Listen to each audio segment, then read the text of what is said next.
Ang bawat isa ay nagmamahal, ibinibigay ang sarili, ibinibigay sa taong piniling mamahalin. Hindi inuunawa ang sarili, ang kanyang mahal ang naging laman ng damdamin at isipan.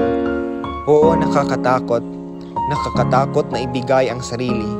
Mawawala ang kalayaan, bibitawan ang mga pangarap. Pero ang lahat ay tutumbasan ng pagmamahal, tunay na pagmamahal. Pagkat ang pagmamahal ang bubuo muli, ang bubuo ng pagkatao.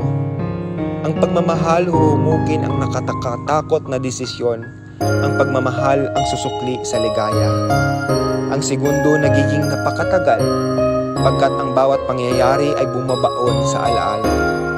Ang pagmamahal ang magpaparaya, lalabanan ang hamon hanggat makakayanan.